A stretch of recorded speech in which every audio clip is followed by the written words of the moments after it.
네, 안녕하세요. 임정호입니다. 이번 영상은 아시아나인데요. 최근에 아시아나 관련 영상을 계속 업로드를 해왔는데, 우리는 IDT를 보는 입장에서 에어부산 같은 경우는, 감자, 증자, 이런 걱정보다는 그냥 전망을 가지고 얘기를 해왔는데, 왜냐면 이 전망으로 봤을 때 분리 매각이 되든 안 되든 뭐 같은 재료긴 하지만 이 그 내용, 지금 이 아시아나라는 그룹이 살아나는 걸 넘어서서 에어부산이 어디에 팔리든 어쩌든 얘의 전망만을 놓고 봤을 때는 현재 코로나 때문에 전혀 좋지 않고 그런 밝은 미래가 안 보이다 보니까 IDT처럼 분리매각 기대감 또는 이렇게 실제로 뭐 검토라는 얘기까지 나오더라도 계속 유지가 안 되고 이렇게 내려오고 있는 거죠. 물론 이런 부분이 코로나 이전에 이렇게 하락을 하기 전 요 구간을 찾지 못한 것도 있어요. 그 이후로 상승할 때마다 계속 저항 맞고 매도 물량 투하되고 하는 탈출 물량도 나오고 하는 건데, 근데 그것만 얘기를 하기에는 사실 그냥 에어부산이라는 기업 자체 현재 전망이 조금 안 좋은 상황이고, 그런 상황에서 노딜 무산이 되고 뭐 기업 가치를 올려 통매각 분리매각 결정을 하겠다라고 하면서 뭐 아직까지 분리매각을 그냥 열어둔 정도로만 얘기를 하고 있습니다. 가능성을 열어둔 정도로만 얘기를 하는데 어 여기에서 뭐 특별히 봐야 될 건 없네요. 그리고 지나가면 이제 뭐 에어부산이 공시로 볼까요? 증자를 오늘 저희 방에 우리 우진님이 저한테 질문해 주신 게 있어서 그 얘기도 잠깐 해보려고 합니다. 일단은 자 이렇게 증자를 에어부산이 했어요. 증자는 제가 늘 설명을 드려왔지만 증자라는 건 일단은 악재예요. 왜? 주당 가치가 하락을 하기 때문에. 주당 가치가 하락을 한 주당 가치가 하락을 하죠.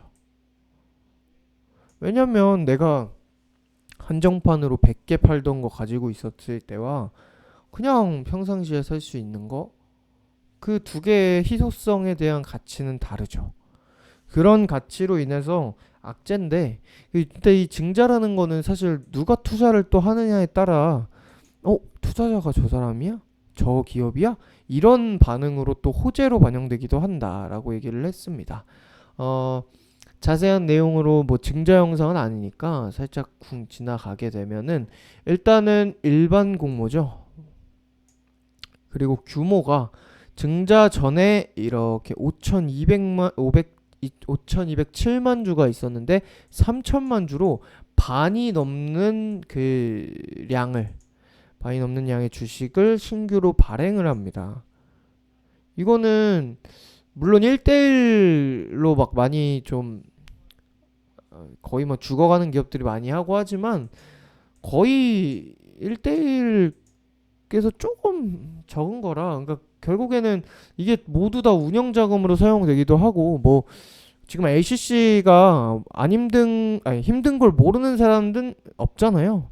그래서 뭐 안 그래도 이제 국유화라고 하면서 이제 이렇게 되게 그 표현이 조금 막히네요. 이 녹십자리죠. 뭐야, 아시아나에 잠깐 좀 눈에 딱 관심 중에 녹십자가 들어와가지고, 네, 아시아나의 그 매각 과정과 이슈 자체는 되게 부, 어, 국가적으로 우리 국내에 되게 크게 알려져 있다 보니까 사실 뭐 이 유증이 그냥 일반 기업이 지지부진하다 갑자기 이 시간외에서 탁 공시 때리고 그래서 하한가 가고 약간 이런 거랑은 조금 다른 거죠. 어떻게 다르냐면 뭐 이거 지나갈게요. 일단 뭐 몇 주고 이런 거는 다 방금 봤던 내용과 그냥 운영자금 100%입니다. 이 아시아나에서 2.4조를 지원받은 거는 사실 자회사에 지원을 못 해요. 그래서 그 그걸 지원받았지만 그 돈이 아니고 그냥 우리가 있던 돈으로 할게 이런 식으로 약간 뭐 결국에는 안 된다고 해놓고 그냥 지네 돈 있던 걸로 한다고 하면서 지원하는 거나 마찬가지죠. 자회사에. 무튼 그렇게 지원을 하는데 그 지원을 한다고 해서 에어부산이 살아나느냐 이겁니다. 근데 그게 또 아니죠. 하지만 바닥이기도 하고 분리매각에 대한 가능성이 계속 있고 에어부산이 암만 힘들어도 이렇게 국유화라는 이런 기업 가치를 다시 높여서 매각을 하겠다라고 하면서 이 보험이 있기 때문에 그냥 일반 기업이 양아치처럼 막 부풀린 얘기를 하다가 안 되겠다 실패. 이거 왜 최근에 에이프로젠처럼 합병한다고 그렇게 발표까지 해놓고 공시까지 올려놓고 계속 통과 안 되다가 그냥 이번에도 안 되면 의미가 없습니다. 취소할게요. 이러고 취소해버리는 이런 거와 다르게 지금 이들의 매각은 아무리 백지화가 됐다고 한들 의미가 있죠. 국가에서 지원을 하는. 그래서 그걸 보험으로 놓고 봤을 때 에어부산 같은 경우는 유상증자 자체는 당연히 악재인데 이렇게 버텨요. 오늘 솔직히 하락을 아예 이렇게 안 하고 오늘 지금 셋인데 약보합까지 그냥 뭐 상승까지 이렇게 갈 줄은 몰랐어요. 개인적으로 조금 놀라워요 이거는. 근데 그만큼 이 자리에서 이제 더 내려갈 만큼 유상증자는 이미 다 이제 예상이 가능했던 범위였던 거고, 그리고 이제 이 기업이 어차피 지금 업황도 안 좋고 이 기업의 주가 자체도 그래서 그만큼 바닥을 계속 치고 있다 보니까 그래서 별로 변동성이 없는 겁니다. 근데 이러다가 이제 뭐 분리매각과 관련한 호재가 나올 때가 되면은 갈 수는 있는데, 근데 이 유상증자로 인해서 약간 이제 매수세가 다시 에어부산이 아시아나 IDT를 최근엔 상승 요 구간에서는 조금 먼저 자 이날이죠. 이날 보시게 되면 9월 14일 월요일에 아시아나 IDT는 하락을 했습니다. 물론 장중에 잠깐 뛰었긴 하지만 결국 저가 마감을 했었어요. 저가. 근데 에어부산이 전날 혼자 상승 급등을 했었거든요. 근데 이 유상증자로 인해서 제가 보기에는 다시 아시아나 IDT가 뭐 분리매각과 관련한 기대감으로 인한 그 그룹주 상승에서는 다시 아시아나 IDT가 대장으로 가져올 수 있다고 보고요. 뭐 오늘 같은 날은 뭐 공시가 이제 나왔으니까 아시아나 IDT가 혼자 반등세가 이어지고 에어부산은 계속 하락이고 한데 오늘은 조금 걷어도 되고 패스해도 되고 다음 주 중에 어떻게 진행되는지 봐야겠지만 유증이 나오면 보통 테마주로 움직이던 게 조금 덜한 그런 분위기를 좀 형성합니다. 이렇게 증자를 하고 이런 거에 증자하면은 좀 사기 싫은데 약간 이러한 투자 심리로 인해서 테마의 그 대장이 교체되는 그런 모습이 주식시장에 항상 많기 때문에 다시 아시아나 IDT가 가져올 수 있다고 보고 우리 뭐 춤에도 지금 이 구간에서 진행을 안 하고 그냥 들고만 있어요. 근데 이 뭐 분리매각이나 이 여러 가지 아시아나의 그 회생과 관련해서는 아시아나 같은 경우는 그냥 뭐 매각을 하려고 했다가 또 살려내려고 했다가 실패하면 끝 이게 아니라 보험이 있기 때문에 우리가 그냥 걱정 없이 편하게 지켜보다가, 그래도 우리는 원래 목적은 이벤트 일정으로 단기 매매였잖아요. 단기 스윙 또는 단기 매매, 뭐 하루짜리 뭐 이렇게 매매를 하려고 했던 거라.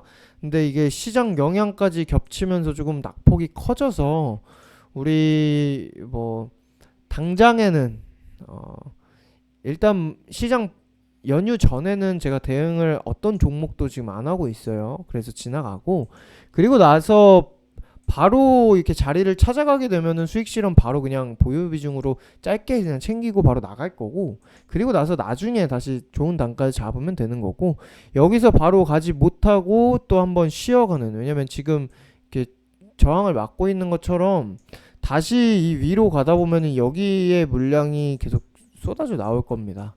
그 저항을 뚫고 가느냐 못 가느냐에 따라서 우리가 그냥 빨리 포트에서 잠깐 또 줄여 놓고 나중에 다시 볼지, 아니면 여기서 또 눌림목에서 이제 출가 매수를 진행을 하면서 단가 낮춰주고 수익 실현을 할지.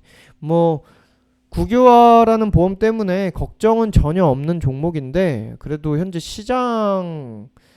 최근 시장세로 인해서 조금 낙폭이 되게 두드러졌어요. 그래서 그냥 마냥 이거 그냥 들고 있으면은 나중에 또 분리매각 가능성으로, 기대감으로 또 호재 나오고 실제로 진행하거나 할 때 또 호재로 상승을 할 거고 고가 돌파를 할 수 있는데, 그렇다고 해서 그냥 무조건 보유만 유지하는 뭐 그런 대응은 하지 않을 거고, 특히 이 연휴 이후에 우리 10월 달에는 제가 말씀드렸다시피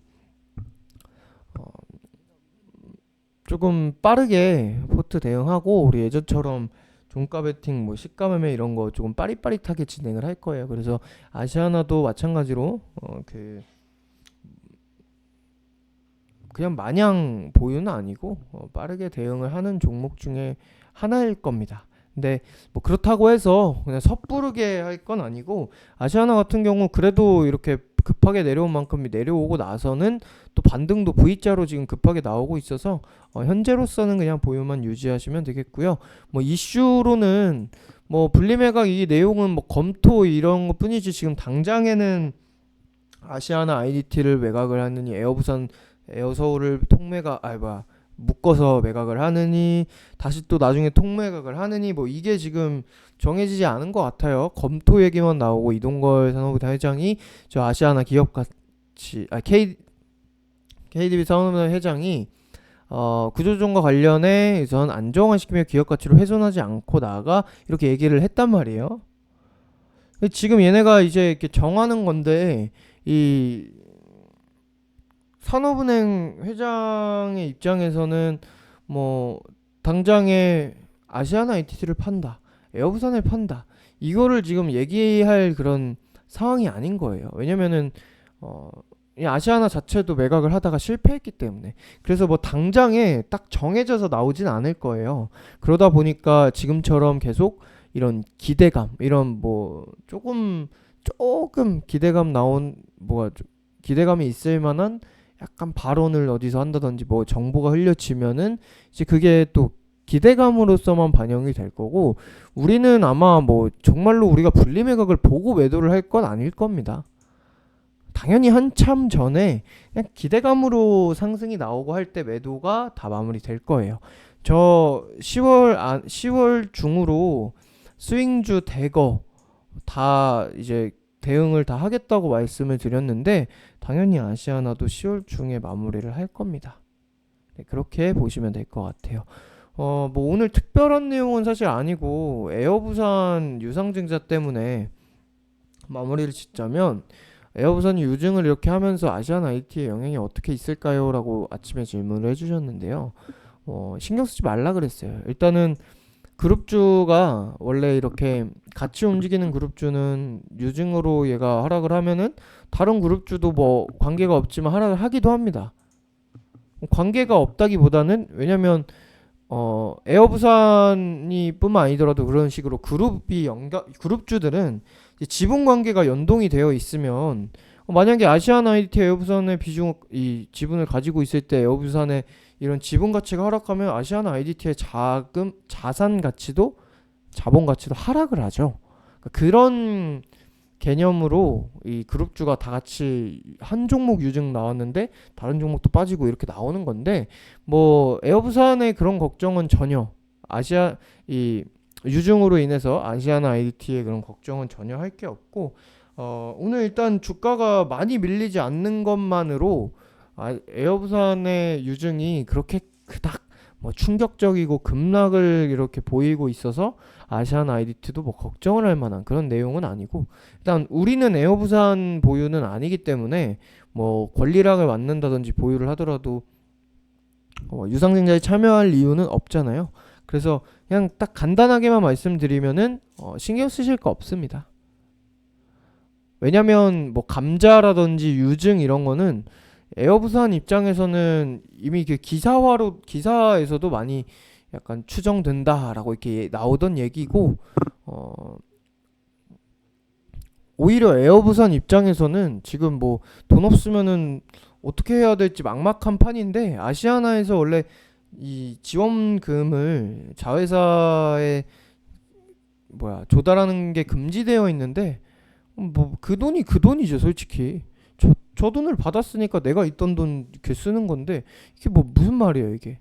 결국에는 지원받은 돈이 있으니까 내가 또 자회사 지원한 거죠. 이렇게 지원이 이루어졌기 때문에 에어부산에는 그나마 조금 좀 살아날 수 있는 이런 길이고, 여기서 또 유증이 어떻게 되느냐 갈리고는 하겠지만, 저는 그런 걸 떠나서 그냥 당장의 코로나 때문에 여행 산업에 대한 전망이 불투명하기 때문에 에어부산을 보지 않는 거지, 뭐 유증 자체는 지금 뭐 예상이 되던 기사화가 되던 내용이기도 하고, 그랬다고 하더라도 악재는 악재예요. 그렇기 때문에 이렇게 장중에 마이너스 오늘 같은 날 5%로 찍고 내려오기도 했었지만, 버티고 있는 것처럼 그렇게 충격적인 악재도 아니고 그렇게 큰 악재도 아니고, 어차피 얘는 여기서 못 살아나면 그냥 끝인 종목이에요. 끝인 기업이에요.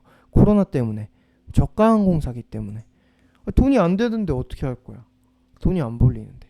그래서 살아나는 데에도 중점을 두고 가고 있는 종목인 거고, 아시아나 IDT는 그래도 조금 업종이 다르고 하다 보니까 물론 아시아나에서 떨어져 나왔을 때는 아시아나 있을 때처럼 이 그룹주에서 나오던 매출과 관련해서 조금 변동은 있을 수 있지만, 뭐 이 증자 에어부산에 대한 증자 자체로 아시아나 IDT가 걱정할 내용은 전혀 없고, 오히려 처음에 얘기했던 것처럼 에어부산이 최근에 분리매각 가능성이 갑자기 이제 ACC에 더 가능성이 높게 나오니까 에어부산이 혼자 뛰었는데 아시아나는 죽고 IDT는 죽고 뛰었는데, 그게 에어부산 유증으로 인해서 심리적으로 다시 IDT로 뭐 돌아올 수 있는 점 정도만 보시면 될 것 같습니다. 네, 이번 영상은 여기까지 하도록 할게요. 감사합니다.